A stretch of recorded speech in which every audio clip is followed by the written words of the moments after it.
एक वक्त आएगा, और वो वक्त अभी है, जब वो आंख फिर से खुलेगी जो सदियों से बंद पड़ी है, जब वो लोग जाग उठेंगे जो नींद में चल रहे थे, जब वो राज सामने आएगा जिसे हजारों साल से दबाया गया है।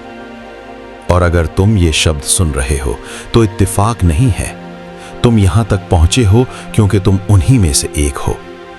सुनो, कुछ ऐसा है जो तुम्हें कभी नहीं बताया गया, कुछ ऐसा जो सनातन धर्म के ग्रंथों में लिखा है, उपनिषदों में, भगवत गीता में, शिव पुराण में, योग सूत्र में, लेकिन जिसे समय के साथ ढक दिया गया, रीति रिवाजों की परतों के नीचे दबा दिया गया, कर्मकांड की धूल से छुपा दिया गया। वो राज ये है कि तू ही मंदिर हो, तुम्हारा शरीर ही वो पवित्र स्थान है जहां ईश्वर वास करता है, और तुम्हारे भीतर एक आंख है, एक दिव्य नेत्र, जो जब खुलती है तो सब कुछ बदल जाता है। ये कोई कविता नहीं है, ये कोई रूपक नहीं है, ये शारीरिक है, आध्यात्मिक है, वैज्ञानिक है, और ये हजारों साल पहले हमारे ऋषियों को पता था। तो आज टुडे डिकोडिंग पर हम उस राज को खोलेंगे जो तुम्हारा था हमेशा से।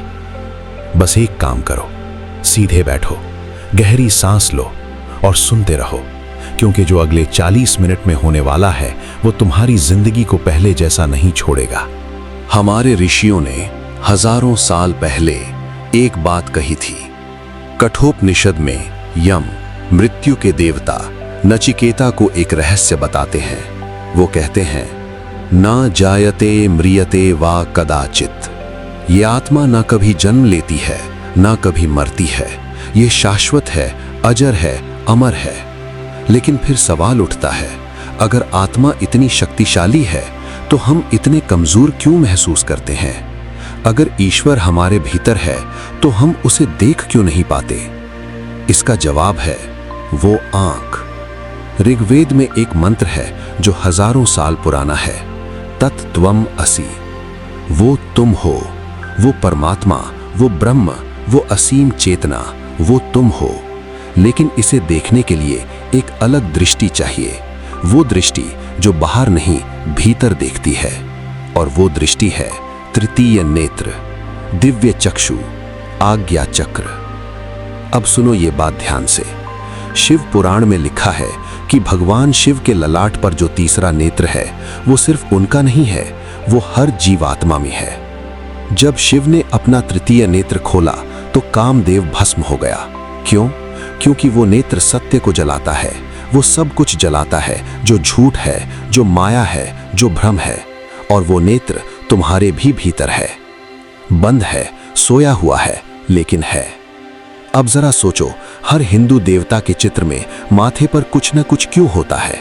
शिव का तीसरा नेत्र, विष्णु का तिलक, देवी का बिंदी, ठीक उसी जगह जहां दोनों भौहों के बीच, ठीक उस स्थान पर जहां आज विज्ञान ने पाया है कि पिनियल ग्लैंड, एक रहस्यमय ग्रंथि, बैठी है।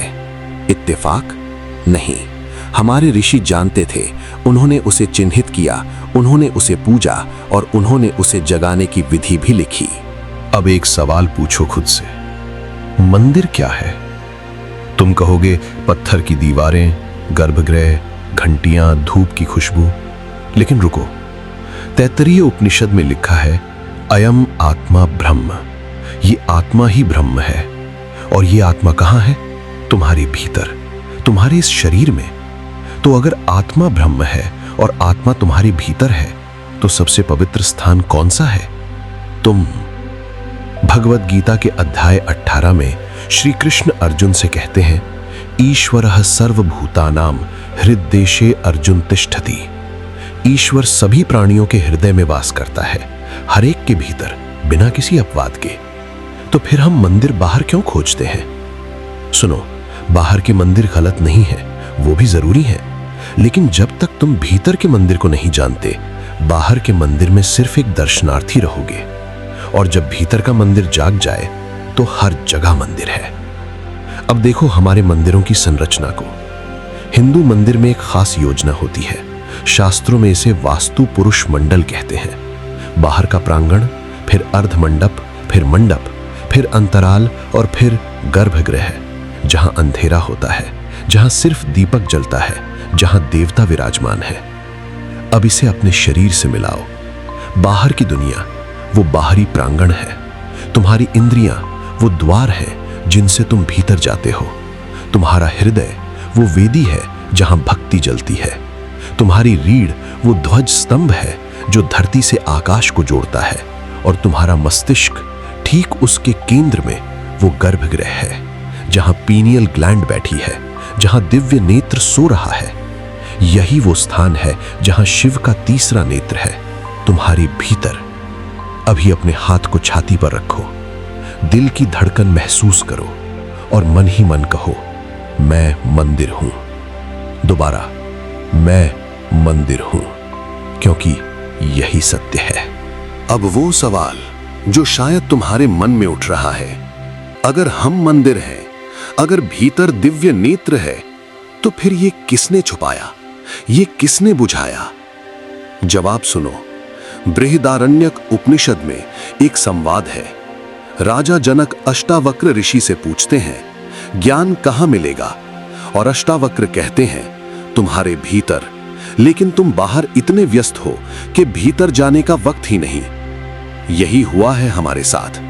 धीरे धीरे सदियों में धर्म के नाम पर एक ऐसी व्यवस्था बन गई जो तुम्हें बताती है तुम अधूरे हो, तुम पापी हो, तुम्हें किसी माध्यम की जरूरत है, खुद से नहीं मिल सकते ईश्वर से। लेकिन मनुस्मृति से पहले, कर्मकांड की जटिलताओं से पहले उपनिषदों ने क्या कहा था? प्रज्ञानम ब्रह्म, चेतना ही ब्रह्म है।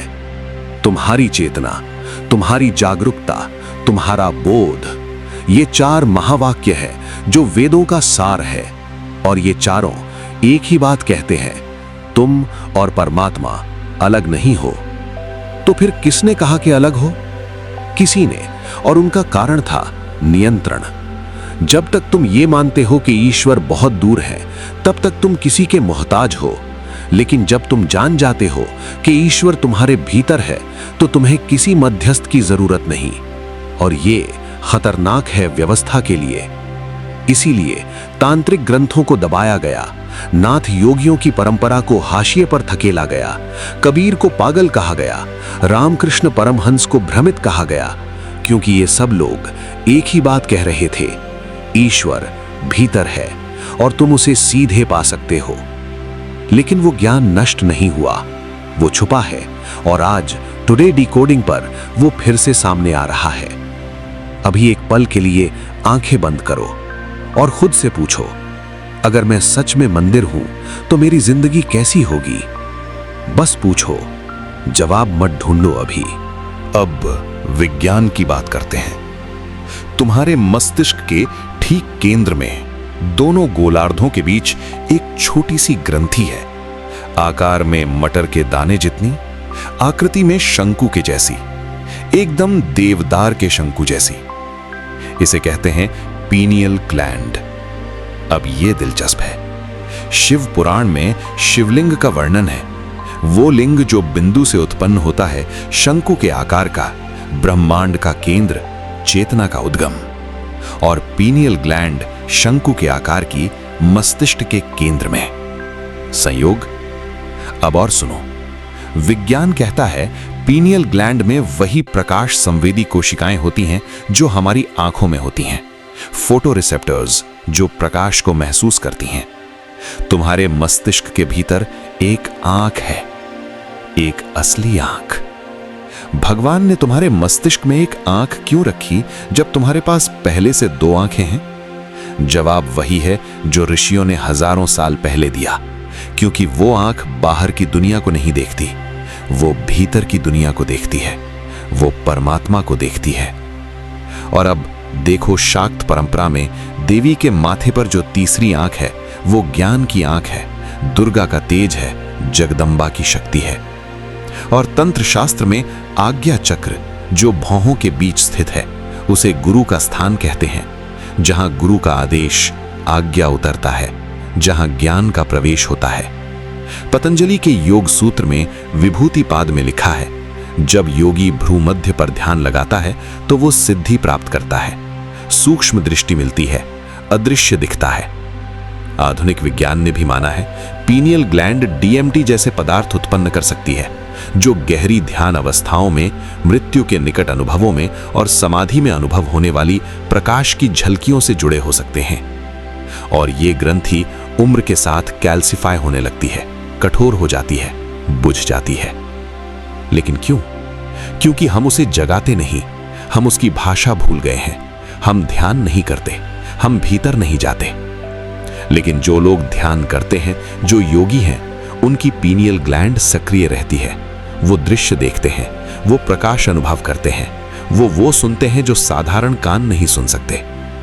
यही वो दीप है जो मंदिर में हमेशा जलता रहता है, और वो दीप तुम्हारे भीतर है। अभी बस एक पल अपनी उंगली से भौहों के बीच स्पर्श करो, वहां हल्का सा दबाव महसूस करो। क्या कुछ महसूस हुआ? हल्की झंझनाहट, गर्माहट, कुछ? वो तुम्हारी पीनियल ग्लैंड की पहली प्रतिक्रिया है। अब एक और रहस्य, तुम्हारी रीढ़। योग परंपरा में, विशेषकर हठ योग और तंत्र में, रीढ़ को सुषुम्ना कहते हैं। ये वो मार्ग है जिसमें कुंडलिनी शक्ति जागती है।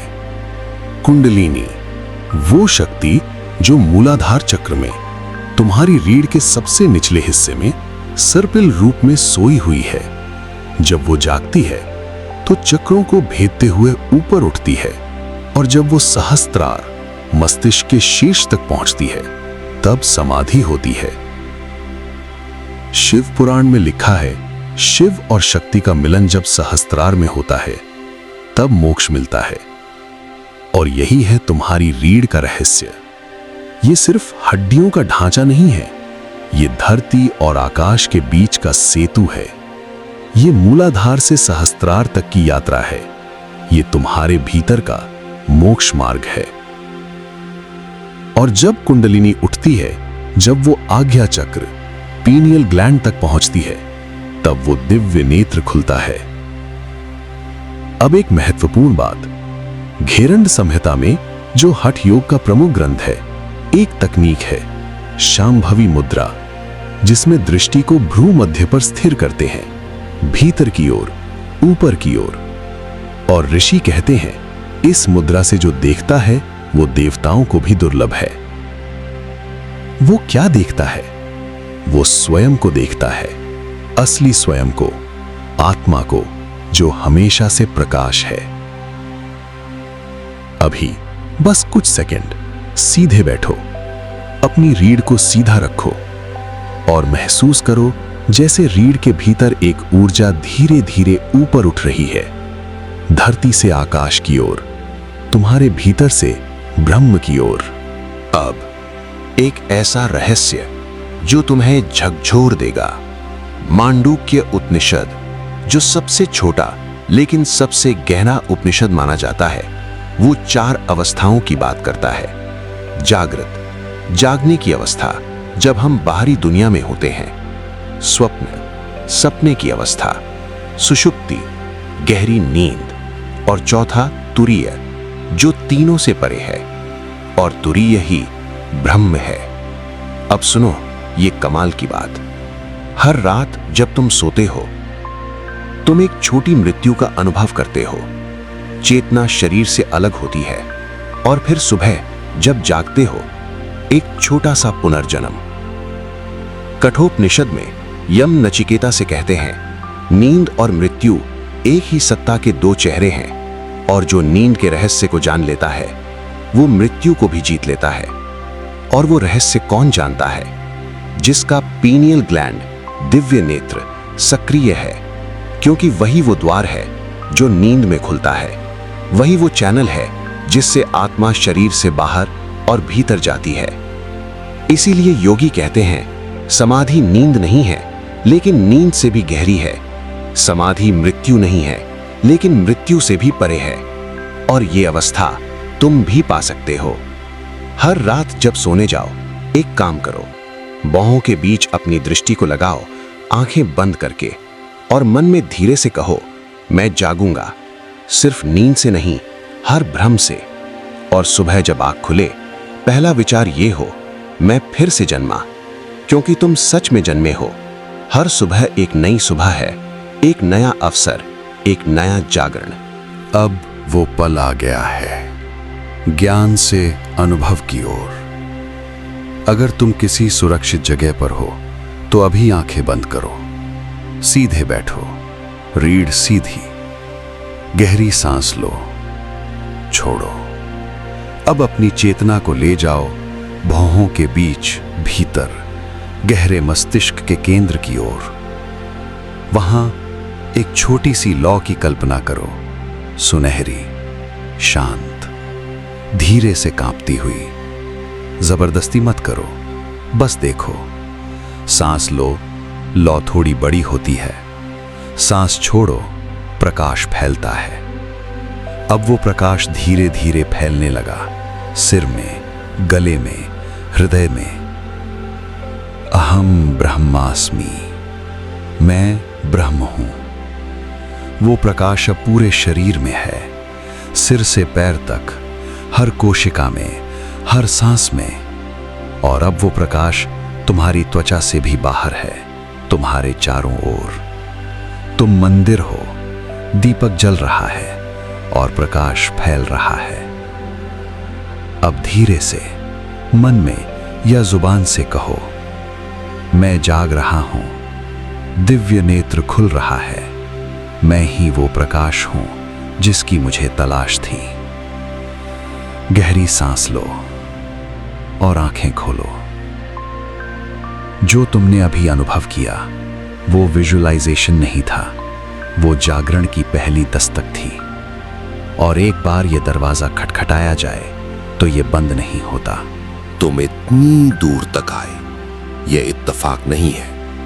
उपनिषद कहते हैं, नायम आत्मा प्रवचने न लभ्यो। ये आत्मा सिर्फ सुनने से नहीं मिलती, लेकिन और ये जरूरी है, जिसे आत्मा चुनती है उसी को मिलती है। आत्मा ने तुम्हें चुना है, इसीलिए तुम यहां हो, इसीलिए तुमने ये पूरा सुना, इसीलिए तुम्हारे भीतर कुछ हिला। और ये सिलसिला यहीं खत्म नहीं होता।